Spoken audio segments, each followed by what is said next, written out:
നമ്മളെയൊക്കെ വീട്ടിൽ ചെറിയ കുട്ടികൾക്ക് സഹിതം ഉണ്ടാക്കാൻ പറ്റുന്ന സിമ്പിൾ ആയിട്ടുള്ള ഒരു റെസിപ്പിയാണ് ഇത്. അത് വേറൊന്നുമല്ല, നമ്മുടെ സോയ ചങ്ക്സ് ആണ്. പിള്ളേർക്ക് സോയ ചങ്ക്സ് വെറുതെ പൊരിച്ചു കൊടുത്തെങ്കിൽ തന്നെ വളരെ ഇഷ്ടമുള്ളൊരു കാര്യം കൂടെയാണ്.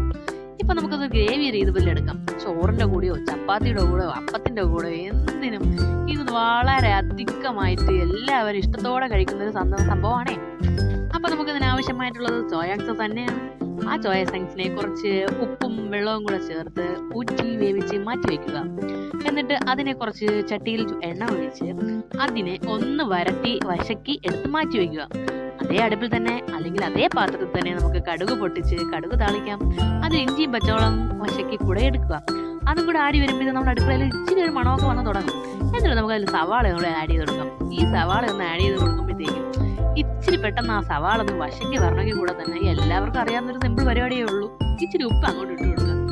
ആ ഉപ്പും കൂടെ ഒന്ന് ഇട്ട് കൊടുത്തിട്ട് നല്ലതുപോലെ ആ സവാളയൊന്ന് വശക്കി ചെറിയ ചൂടിൽ വെച്ച് വേവിച്ചങ്ങ് മാറ്റിയെടുക്കാം. ഈ സമയം നമ്മൾ അരിഞ്ഞു വെച്ചിരിക്കുന്ന ഒരു തക്കാളി അതും കൂടെ ഒന്ന് ആഡ് ചെയ്ത് കൊടുക്കുക. ആ തക്കാളിയും നമ്മുടെ സവാളയും കൂടെ മിക്സായി നല്ലതുപോലെ വരണം. ഈ മിക്സായി വരുന്ന സമയത്തേക്ക് നമുക്ക് കുറച്ച് മഞ്ഞപ്പൊടി, മുളക് പൊടി, മല്ലിപ്പൊടി, ഗരം മസാല പൊടി കൂടെ ആഡ് ചെയ്ത് കൊടുക്കാം. ഈ ആഡ് ചെയ്ത് കൊടുക്കുന്നതിൻ്റെ പച്ചപ്പ് മണം മാറുന്നത് വരെ ഒന്ന് ആഡ് ചെയ്ത് കൊടുക്കാം. ഇതൊന്ന് ആഡ് ചെയ്തതിന് ശേഷം നമ്മൾ മാറ്റി വെച്ചിരിക്കുന്ന സോയ ചങ്ക്സിൻ്റെ കൂടെ ആഡ് ചെയ്ത് കൊടുക്കാം.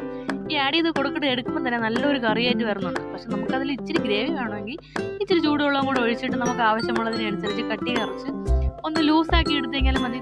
ഇത് വളരെ പെട്ടെന്ന് പറഞ്ഞാൽ വളരെ പെട്ടെന്ന് നമുക്ക് വീട്ടിൽ സിമ്പിളായിട്ട് ഉണ്ടാക്കാൻ പറ്റുന്ന ഒരു കറിയാണ്. എല്ലാവർക്കും അത് ഇഷ്ടപ്പെടുകയും ചെയ്യും. ഈ ബീഫൊക്കെ കഴിക്കുന്നതിൻ്റെ ഒരു ടേസ്റ്റ് ഉണ്ടല്ലോ, അതൊക്കെ കിട്ടും. എല്ലാവരും അപ്പോൾ ഒന്ന് ട്രൈ ചെയ്ത് നോക്കിക്കൂടെ?